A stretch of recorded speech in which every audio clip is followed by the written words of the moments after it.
Welcome to Where'd Your Mind Just Go, a podcast by Coastal Therapy Group. This is a podcast about what happens when you let a question sit with you instead of rushing to answer it. Each episode, I sit down with a guest and we follow the conversation wherever it wants to take us. No agenda, no expertise required. Just an invitation to wonder and wander out loud together. We live in a world that really wants us to have things figured out. This is a space where we don't, and that's the whole point. So, if you're someone who likes to get a little lost in a good question, join us on the journey. Let's see what finds us along the way. What I love about this podcast is that no topic is truly out of bounds. That goes for both the challenging topics and the whimsical ones. Today's topic incorporates a little bit of both. My guest today is Josh Fort, and he is passionate about inspiring proactive action. He earned a BA in Philosophy Rhetoric from Wheaton College and spent 2 years at the consulting firm Brand Trust using applied social sciences to solve business challenges. He now spends his time as a systems admin for a software company while supporting various nonprofit efforts. When he's not pursuing positive impact for clients or community, Josh can be found connecting with loved ones, reading up on topics of interest, or diving into the latest superhero series. Please enjoy my conversation with Josh Fort. Cool. All right. Well, Joshua Fort, thank you so much for joining me today. We're talking about the topic of everyday heroism. So I'm excited to hear a little bit about what got you started thinking about the concept of everyday heroism, and were there any hero characters that you found a particular affinity towards? Yeah, thank you for having me. I think that I've liked heroes for a very long time, pretty much as long as I can remember. When I was 5 and 6 years old, my brother and I would be hanging out at my cousin's house where he had cable TV in the midst of us not having cable. And we would watch Batman the animated series and Superman the animated series and watch different clips of the X-Men or what have you and choose our favorite characters and pretend to be them. And I know that that's something that fascinated me a lot when I was 5 and 6. It probably latched on to the concept even earlier, insofar as I had like the archetype of the Easter story and this idea of someone who is willing to die on our behalf in order to restore relationship or save us, and that idea of someone sacrificing themselves when they didn't have to, someone being willing to like use their power for the well-being of others. That concept has always fascinated me. And so what does everyday heroism look like to you? Like, is this something that you think about on a daily basis, or is this more of like a concept that you're trying to sort of wrestle with? Yeah, I'd say that the concepts around it are ones that I think about regularly. I think that on a daily basis, I'm thinking about it in terms of love and what does love mean and what does it look like to love others well across different spheres of influence inside my life. But I think that heroism has been like a really helpful focal point or concept to circle back to in order to help refine and understand what love looks like in practice. And so, personally, like I defined heroism as someone, or like the willingness to consciously and proactively work to lower your ignorance and better the lives of other people. And so that's got a couple of different concepts to it. There's consciousness and intentionality. There's learning and growth, and then there's the pursuit of well-being of other people. And I think that you learn a lot when you abstract or research heroism science or pay attention to the themes that you find in TV shows or books concerning the heroes that you admire. But when it comes to figuring out what that looks like on a day-to-day basis, I'm generally thinking about it in terms of love. Yeah, I think that's an interesting way to think about it, because I think that when we hear the word heroes, I think, a lot of our minds immediately go to like media, like comic books, movies, TV shows, things like that. And I think that, in some ways, I think heroes feel very other to us. Of their heroes, we're normal people. And I think in some ways, the reason why these pieces of media are so successful is because they are relatable in some sort of way. There's some sort of affinity that we have towards some of these heroes. So how has your relationship with this idea of heroes been? Has it been more of I see myself as a hero, or I see heroes as something I aspire to be? How have you sort of bridged that gap between imminence and aspiration? Yeah, I appreciate that question. I think it's a both and. I think that when it comes to some of my favorite heroes these days, I often talk about the Captain Americas and the Spider-Men. And I generally talk in terms of the plural because of that exact reason. I think that Steve Rogers' Captain America in the comics serves as like the exemplar of truth, justice, uh, and goodness inside the world, both when it comes to his personal character and life and willingness to engage and self-sacrifice and his like heroic qualities of leadership. He sort of serves as a character that a lot of heroes and anti-heroes alike look up to and respect. Even anti-heroes like Punisher or Deadpool look up to Steve Rogers, Captain America, and that comes up in various comics. Um, and when it comes to America, even, he's always trying to represent what America could be and the ideals that America holds, and not just what it is, but representing what the flag and the stars and stripes, like what his shield represents concerning uh, the potential for the American experiment. And he's very aspirational in that way.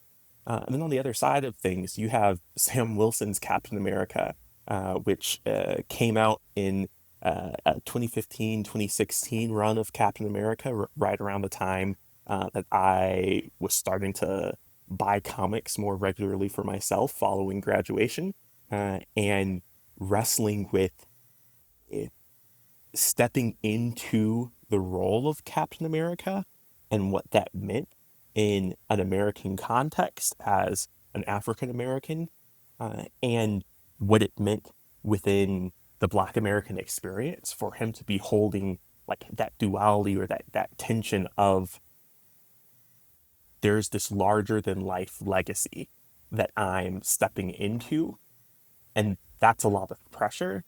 And I both need to hold this with like respect and humility, and also hold it with confidence and make it my own thing. And so you get sort of the same thing with Peter Parker and Miles Morales, the tension of like, how do I uh, both hold this like ideal and the weight of this ideal while also making it my own and figuring out what it means on a day by day basis of me going through life and trying to make like people's lives better. And so like bring things back into the real world in our dimension of existence, like there's a sense in which being a hero or operating as a hero is aspirational as I think about my life and career and vocation and how I go about operating.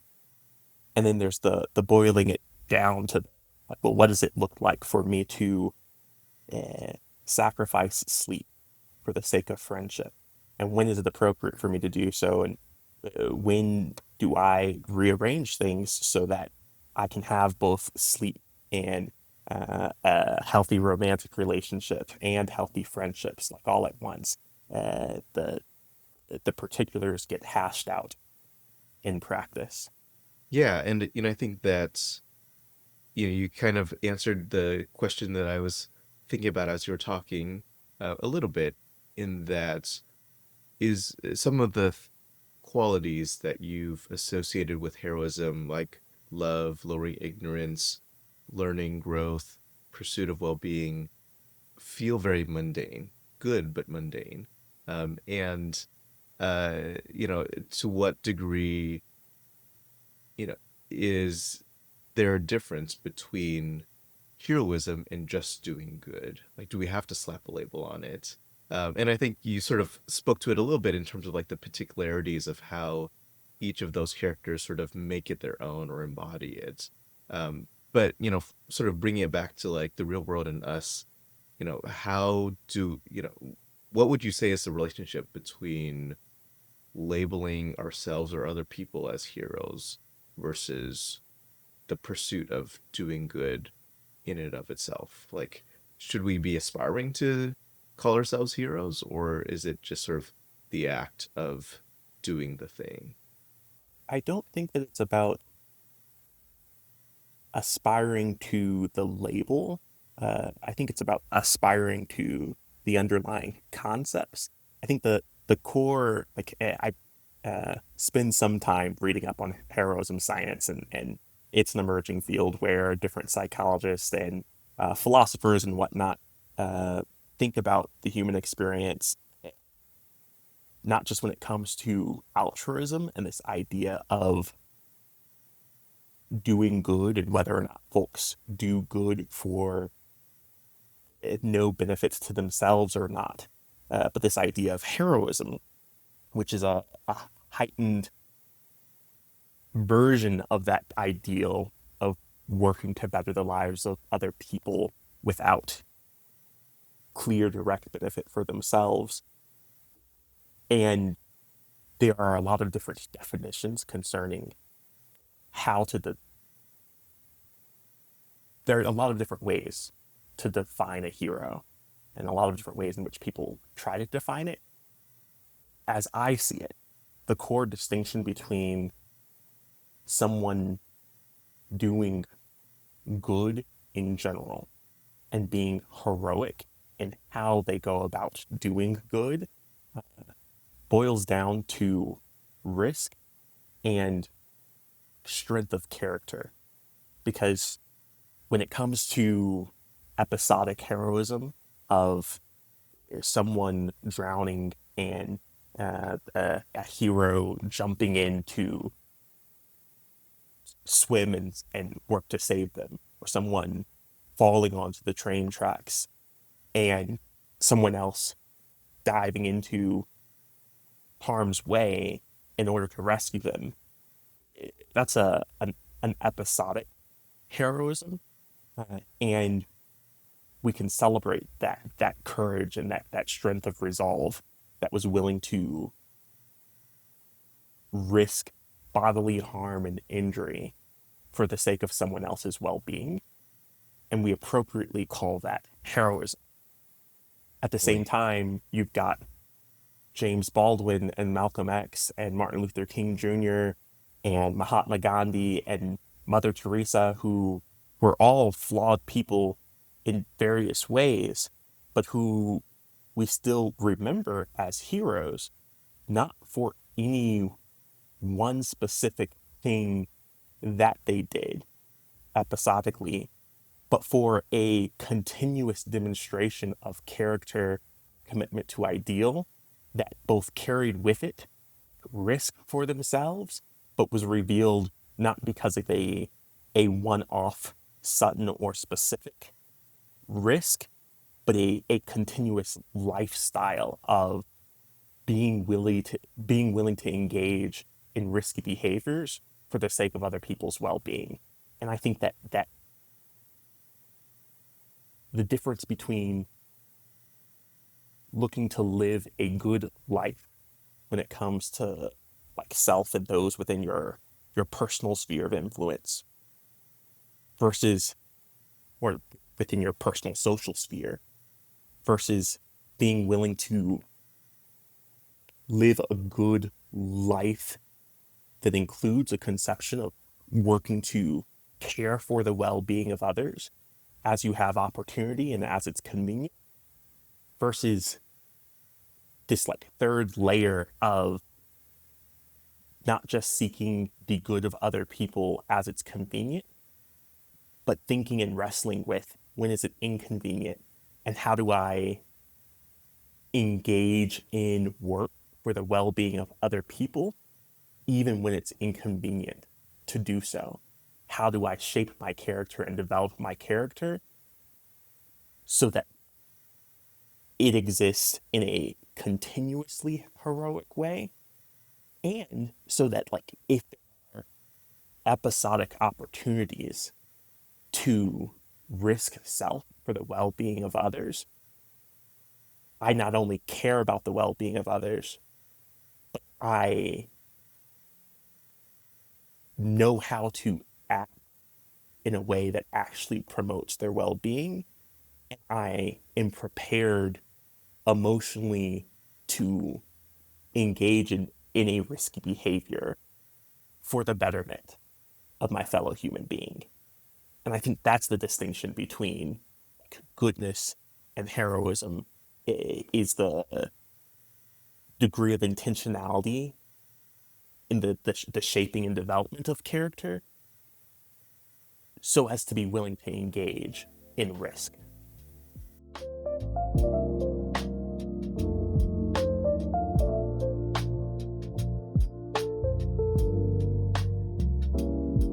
Yeah, and I don't think I'm there yet. I think as a new dad, I think that there are new imaginations about what would I do to protect my daughter. I Mm, think things, ways in which perhaps that episodic heroism might sort of come into my imagination of what would I, what lengths would I go to that maybe I wouldn't have entertained before. Um, but I think there's also like when I think about heroism or uh, real life heroes, like some of the people that you listed off, I think about some of the systemic systems that they challenged, and I think that in some ways that feels very intimidating when I think about what does it mean to act like a hero, and I think that that can I'll just speak for myself personally. Like, I think that can sometimes be a deterrent of wanting to choose the inconvenient thing, as you said. Um, that for them to be heroes had a very high cost. And I think that it feels very intimidating, both in terms of choosing to pay that cost and perhaps some of the anxiety that a lot of people feel of what can I even do? Is it even going to make a difference? What can one person do when there's a genocide going on or when there's concentration camps in our own country? yeah, When there's some of these really big things that are so uh, intimidating.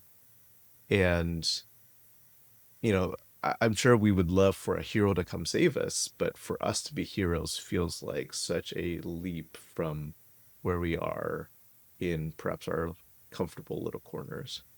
yeah.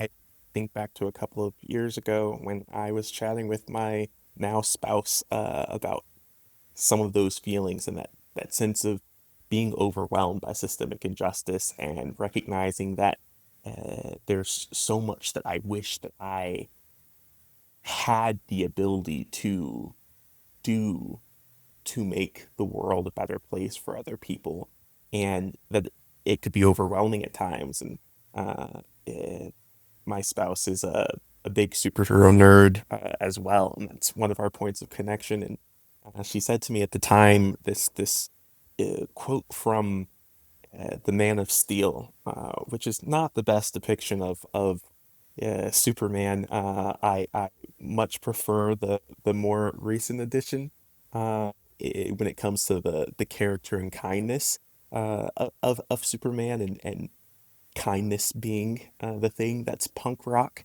from James Gunn's Superman. But in Man of Steel, there's this moment where the young Clark Kent is being overwhelmed by his power, his sense of superhearing, and everything that he can see and hear. and he's talking with his mom, Martha, and Martha, the kid, is like listening to him as he's crying about how it's too much, it's too big. And she says to him, then make it small. Focus on the small thing, focus on the particular. In the midst of being overwhelmed, zoom in on one person, one set of things. And my spouse reminded me of that. It has stuck with me in all the years since, because whenever we are looking at something uh, that is a societal or global issue, like the internment camps that currently exist and are being ignored by others, or the genocide that's taking place in Palestine, there can be a sense of, I can't fix this global issue, and therefore I can do nothing. I can do nothing of consequence. Like, eh, I don't think that's quite right, though, because one, you can do some. I think that if you can do something that's positive, that like just like mathematically, like even if it's a small number that ends up getting dismissed within like a law of big numbers, or like a larger societal analysis, that something still exists, and that something might be seen as inconsequential eh, when zooming out to like a global scale, or might be seen as like negligible when zooming out at the global scale, but it's not actually inconsequential, because when you zoom down to like the the smaller layer of granularity, you recognize that people's lives are impacted by your behavior and how you engage and how you live. And the work of listening to people's stories and traveling through both what is understood as Israel in some places and Palestine in others, and just the region of Palestine, and traveling through West Bank and listening to people's like stories, that work changed me. That experience Hmm. changed me and my awareness. And while that might be seen as negligible on the global sphere, like it's not inconsequential and wasn't inconsequential for my life, but also because it changed me, it changed how I lived and how I acted and how I engaged in the world, such that like at the smallest level, wearing a kufiya 10 years later while walking through a Costco and having the occasional like nod or statement of appreciation from those who feel directly impacted as a result of their families being from Palestine, or their families and heritage being in the region, and recognizing that that small act of solidarity from someone who looks different than themselves is an encouragement. And so it's not inconsequential to them. Eh, And then when looking at a larger layer, not just at the personal and the interpersonal layer, but at like the communal layer, like it, it reached the point in recent months where like joining up with a group of other like-minded folks who protest war and protest imperialism. And even if that's not moving the needle as much as we'd like on the global level, we still have communal impacts of uh, Palantir recently like canceling their plans to set up a headquarters inside the Denver area. And that's something that came about as a result of communal action. And all of these things, if we like zoom out at like a cosmological level, do seem small and negligible, but they aren't inconsequential, because when you zoom in and look at like the smaller sphere and the smaller spheres of influence and impact, like those exercises of power and responsibility, great power comes great responsibility, and with small amounts of power comes small amounts of responsibility, comes responsibility nonetheless. And Mm-hmm. when that power is stewarded faithfully at a small level, there's still consequence and us and love being produced, justice being produced, shalom being produced in that smaller sphere of influence. And so whenever any issue gets too big, I encourage you to shrink it down and make it small. Yeah, I think it's really helpful. It reminds me of I can't remember if it was a question or statement that one of my mentors in grad school posed to me is, are you thinking about the process or the product?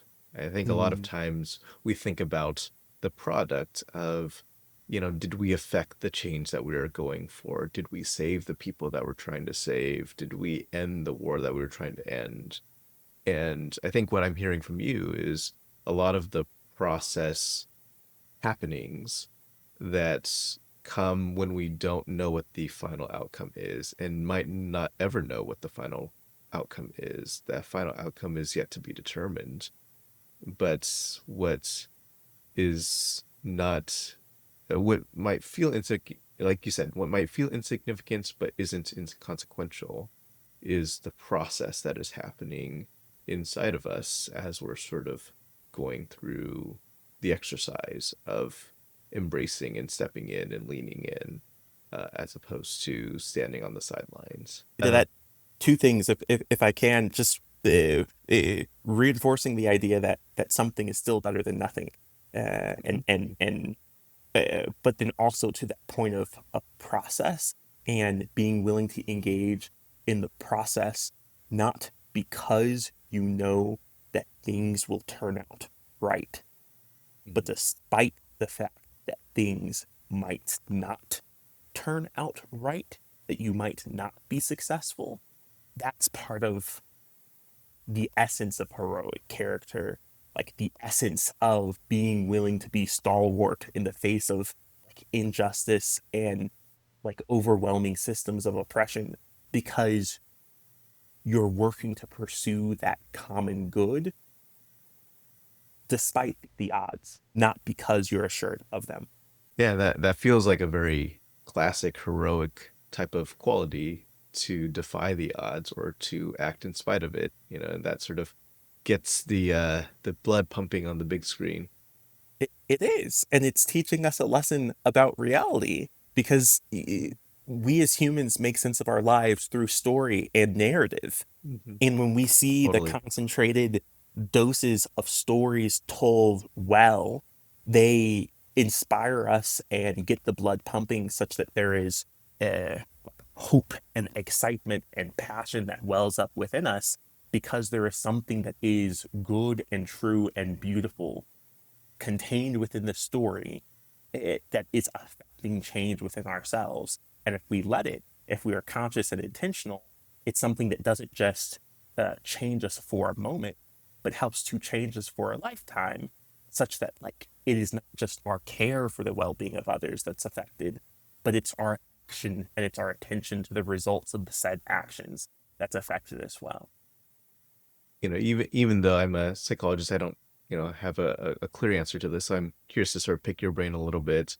But, I think the line between like what we're talking about in terms of this I can do something mindset versus I can do nothing mindset. I think that it can feel like such a paralyzing, relatable experience of, yeah, and I think especially when, there are things politically that feel inundating of this is just too much. I'm getting flooded. Um, and it feels like the our nervous system just gets overwhelmed. And Mm. I'm curious what your thoughts are of how do we change that mindset from I can do nothing to I can do something? Mm. And is what do you see as that gap between, is it a close gap? Is it a far gap? How do you imagine sort of what is happening in our brain when that switch flips of, oh, I can do something and I'm choosing to take these small actions? I think there are concepts and frameworks that I hold on to, or that I've latched onto from a philosophy or rhetoric standpoint. It comes to trying to figure out, how do you persuade people to change, or how do you convince people to shift. But I think that what it really boils down to is hope. Like, the difference between someone who does something and someone who does nothing kind of boils down to hope. And Viktor Frankl, inside his work Man's Search for Meaning, sort of talks about surviving the Holocaust and noticing and paying attention and tracking, as a psychologist himself who was in concentration camps during the Nazi Holocaust around the time of World War II, and how he and others who survived and persisted and developed resiliency were resilient in the face of overwhelming circumstances because they held on to hope for the future. They held on to the idea that later on they would be writing, speaking, talking, sharing about their experiences, and that the intense and overwhelming adversity that they were facing, that if they could survive it, there was hope and life to be lived on the other side.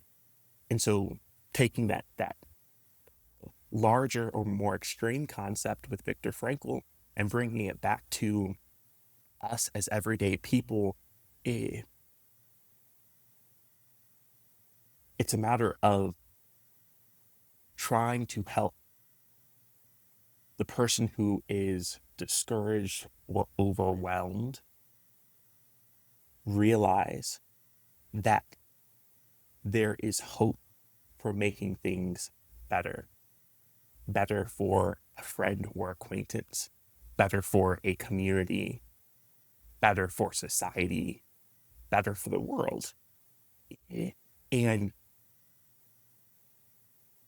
ensuring that we share both stories so that folks care about things being better, even if things are just getting better in small ways, data and research so that they have truths and facts to hold on to remember that something is better than nothing, and simple next steps of, here's a small thing that you can do that's attainable when it comes to learning a bit more, or expressing solidarity, or contributing a small drop in the larger bucket, in the hope that, like, if we all do our part,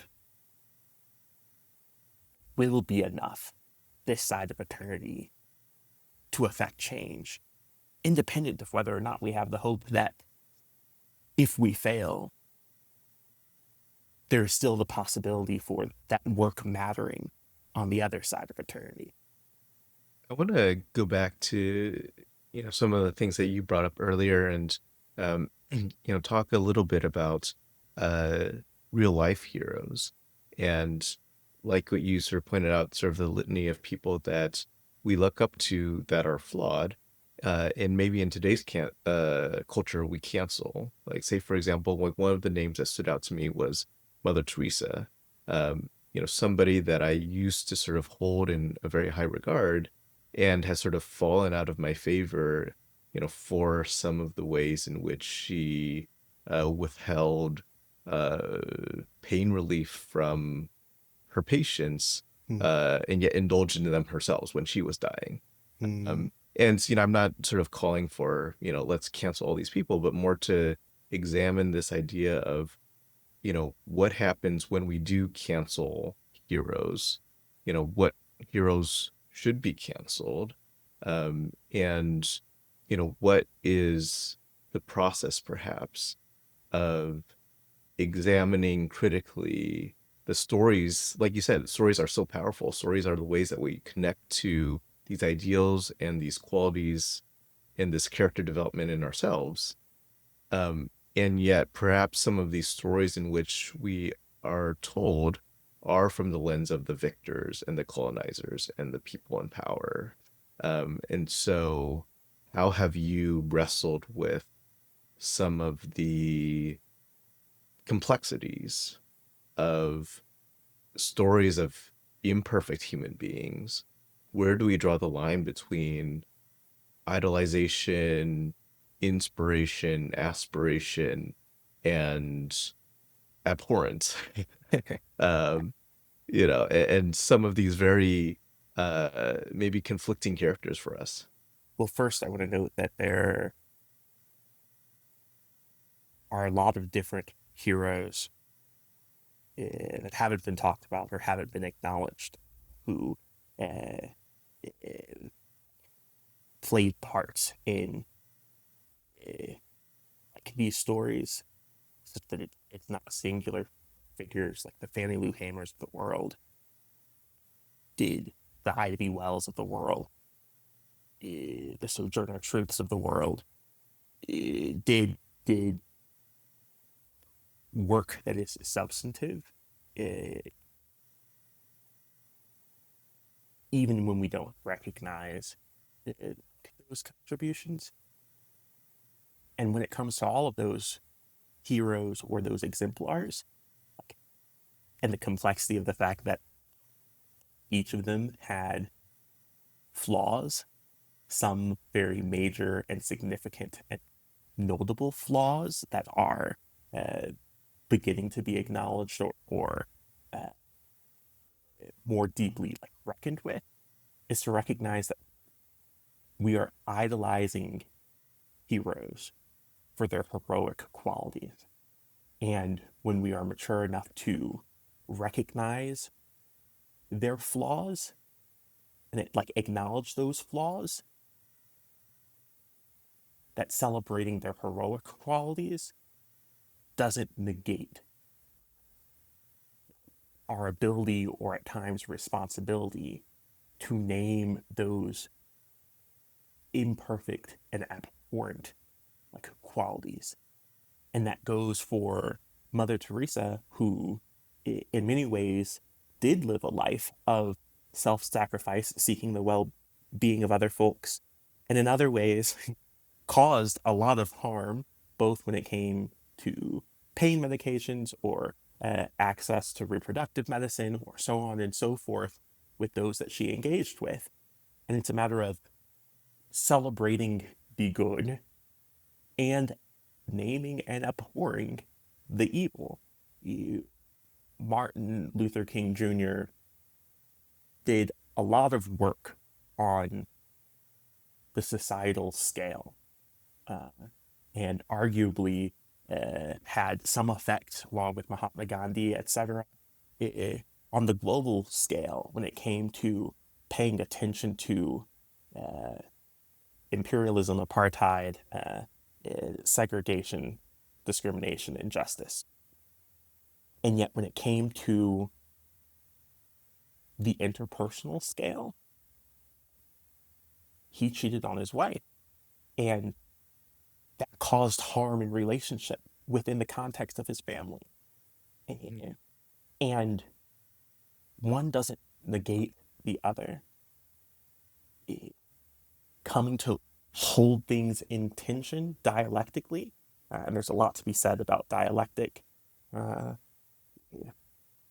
holding those things in tension give us a more accurate picture of reality, one, but also make heroism more attainable because they serve as like tangible reminders that you don't have to be perfect to be heroic.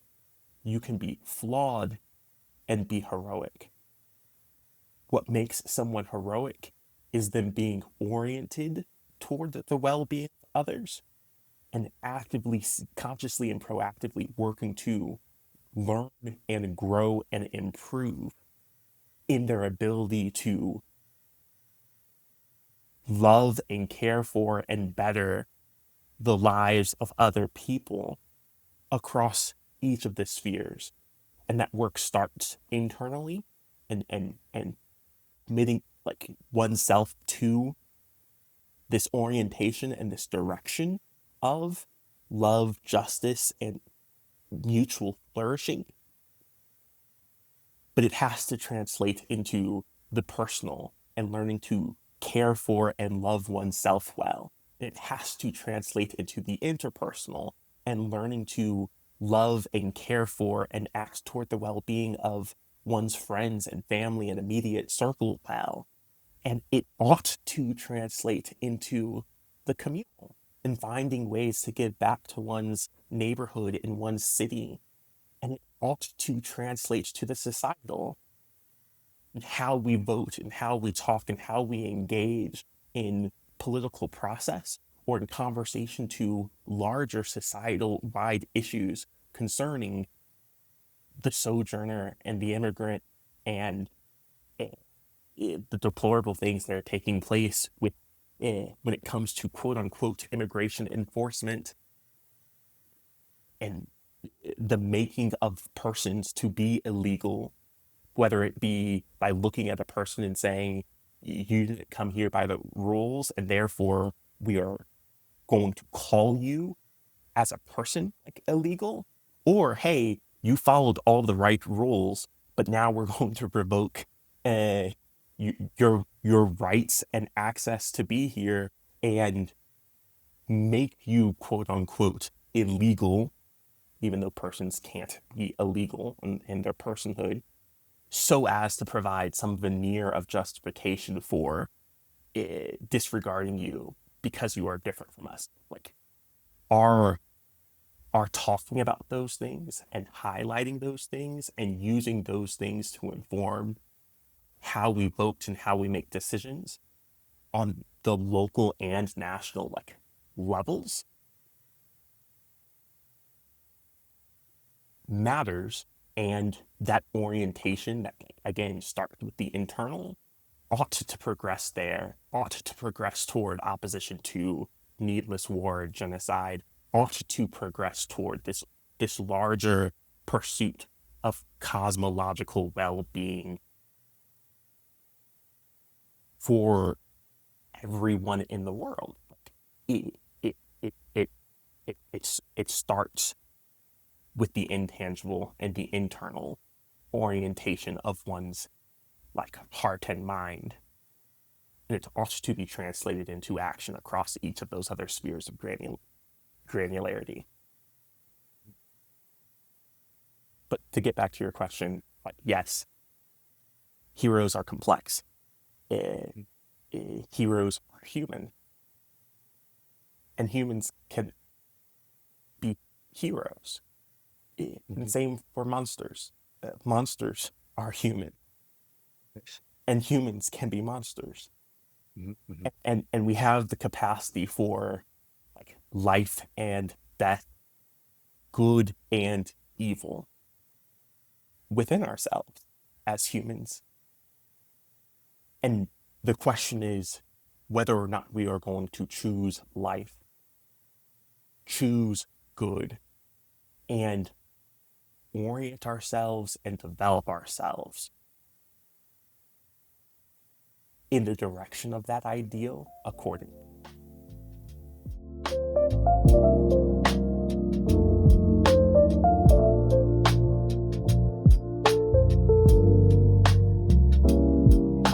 I think thinking about heroes also perhaps invites a little bit of thought about villains or monsters or the forces perhaps that they're fighting against or that call for heroism in the first place. And I think it's perhaps an interesting thought exercise to think about.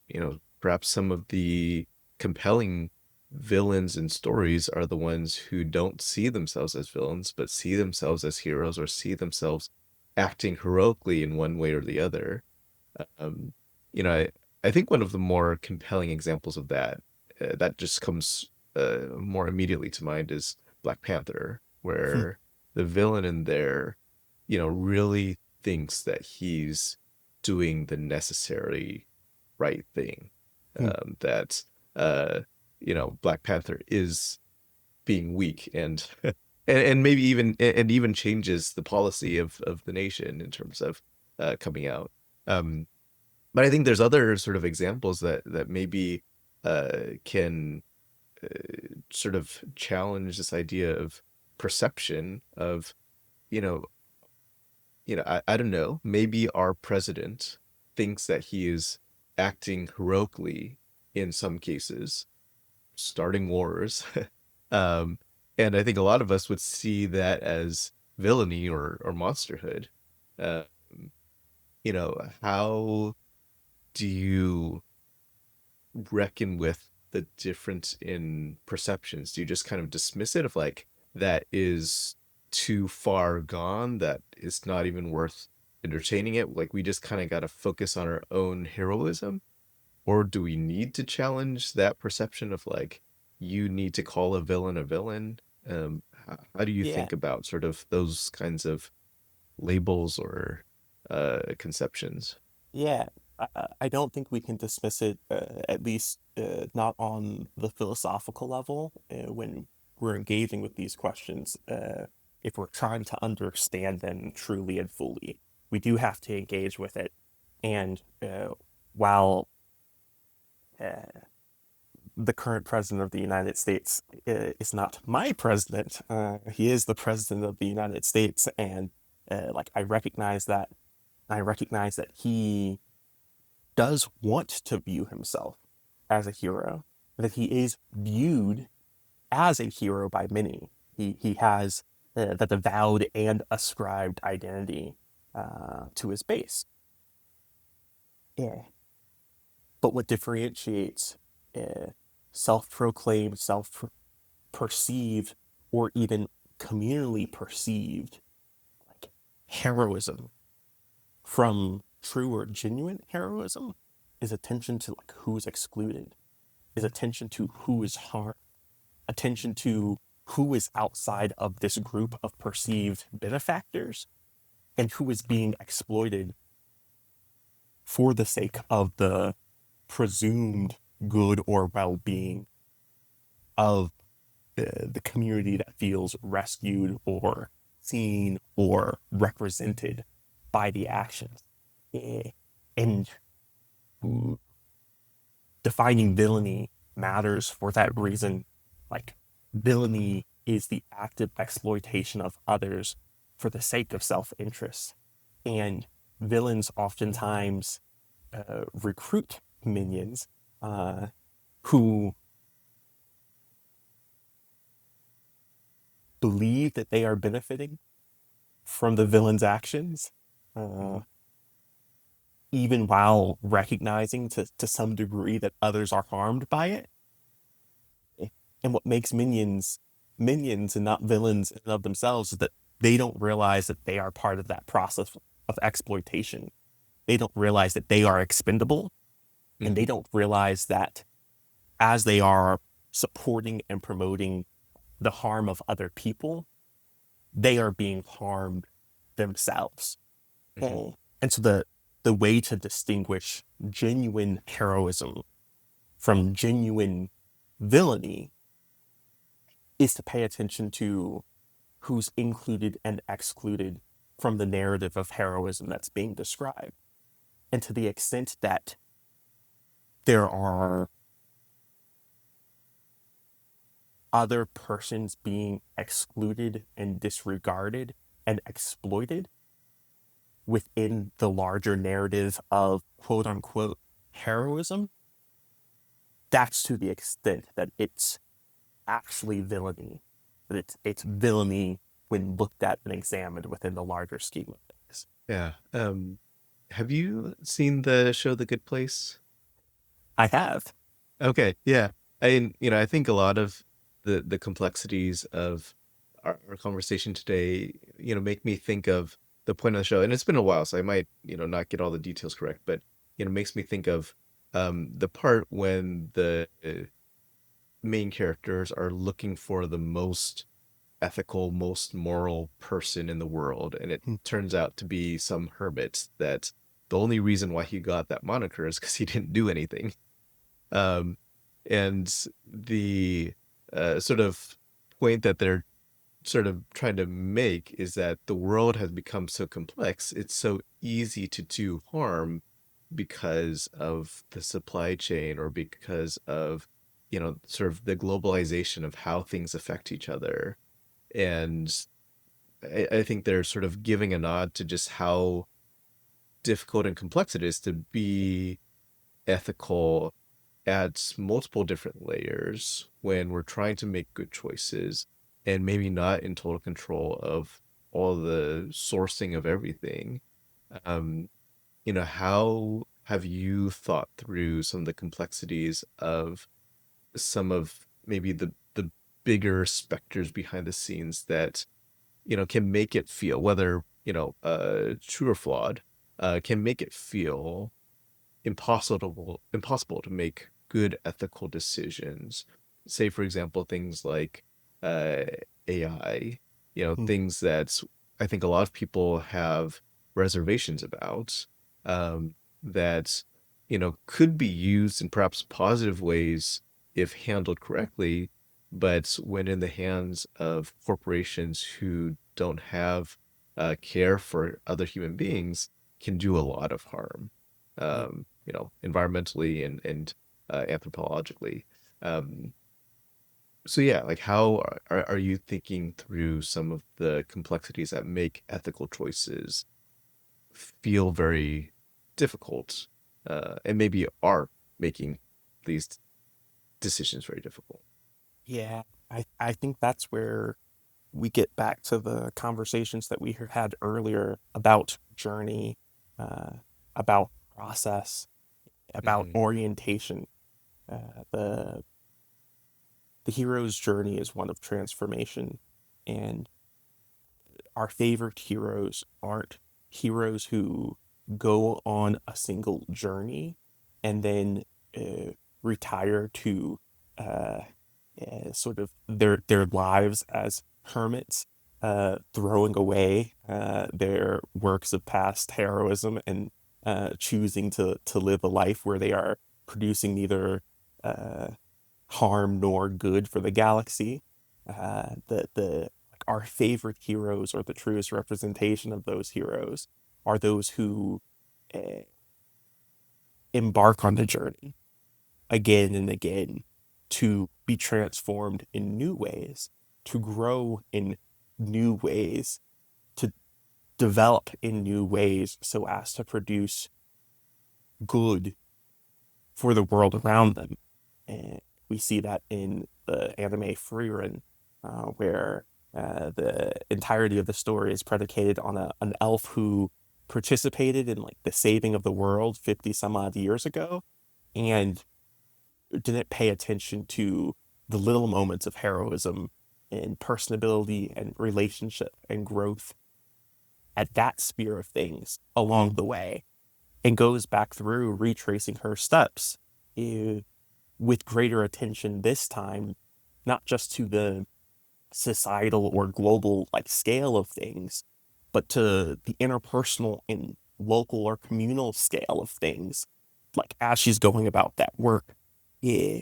And paying attention to the process of us growing and learning and improving in the ways in which we care for like the lives of other people, the way in which we transition ourselves to more ethical forms of consumption when it comes to what we eat, what we wear, where we buy or purchase from, what we boycott or divest ourselves from, like, none of that happens all at once.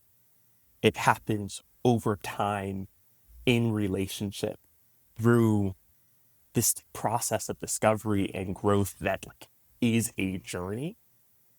And that's why we have to define heroism with orientation as a component of us being oriented toward the well-being of all. Because heroism isn't something that someone attains and is permanently established in. Like, heroism is an orientation toward the collective good that isn't just like intellectual or internal, but like translates into practical application and engagement, and improves and grows in its ability to accomplish the desired collective good over time, so that the world is better for it. And so, yes, we live in a highly interrelated society, uh, and from a cosmopolitan standpoint, like, our actions, like here in the U.S., have huge, like, ripples and waves throughout the global, like, economy and like social systems and people's, like, everyday lives as a result of how we consume and how we engage. The standard isn't a perfection that allows us to be perfectly heroic all at once. The standard is being oriented toward love and justice and common flourishing in such a way that allows us to continue to grow and iterate and improve as we live life day by day through our practices of reading, of conversing, of listening, of who we follow on social media, of what shows we watch, of which heroes we champion, with what levels of complexity, like, we engage with story and narrative, and then taking all of those things that are taking place internally and translating them into action, allowing them to transform how we live as an individual, purchasing things, as a friend, showing up for those within our relational context when they have need, how we engage in neighborhood gardens or libraries or nonprofit organizations, how we vote, talk, transmit knowledge when it comes to the societal sphere, and so on and so forth. Allowing, being oriented toward that common well-being, and allowing the journey and the process to transform us so that we are better equipped to promote that well-being as time goes on. That's what makes a hero. So I think you've given us a lot of like practical ways, and I really appreciate just sort of how grounded some of your thoughts are and how uh, actionable they are. And so, as we're sort of wrapping up, I want to think about sort of the vision of where this goes. And, I'm thinking about, maybe one of my favorite superhero movies, The Incredibles. Um, and there's a line said twice by two different characters. If everybody's special, nobody is. And I say that a little tongue in cheek because I don't want to say that, oh, that should discourage us from trying to all be special. But I think that more pointing to what is this vision, where does this vision take us if we all aspire to heroism, if and not as an erasure of our individuality, but what is the hopeful vision that you see if we can embrace an ideal of heroism, not just in sort of this fantastical sort of way, but in a practical, attainable sort of way. Um, what does that vision look like in your mind?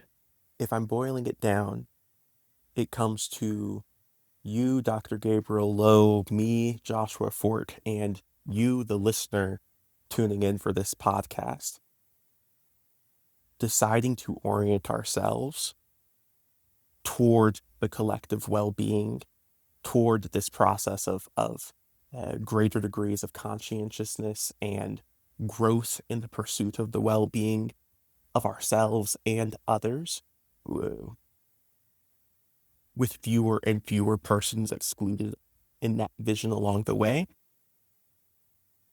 and being so deeply committed to that, so transformed by that journey as we make our way through life, that we inspire others, be they apathetic bystanders, be they uninformed bystanders, be they unprepared bystanders, or be they minions who are actively being exploited themselves as they perpetuate injustice, to change how they are oriented, to change where they are directed, to walk that good road with us and be oriented toward the well-being of all, with us, in small, medium, and everyday sized ways, so that 100 years from now, 500 years from now, 1,000 years from now, even if the world and society hasn't been perfected, even if injustice continues to exist and oppression and imperialism still rear their ugly heads in different places or in different ways, the world is better for the work that we've done, laying foundations and building upon the work of others, so that each generation after us deals with a different set of issues, ideally with fewer and fewer consequences. And my hope, personally, is that the work that we do in our lifetimes, this side of eternity, echoes into all of eternity, so that one day, perhaps, that collective well-being and mutual flourishing and shalom of us being in right relationship with everything, will be the fruit of the work that we're doing day by day as individuals, as collectives. That's my hope. Thank you. Well, thank you for those thoughts and for sharing all these thoughts with us here today. For people who are interested in getting to know you a little bit better, you do some of your own philanthropic work, which we didn't sort of get to, but in terms of, in your TED Talk, you define philanthropic as love of people. For people who are interested in getting to hear more of your work or follow you, where can they find you online?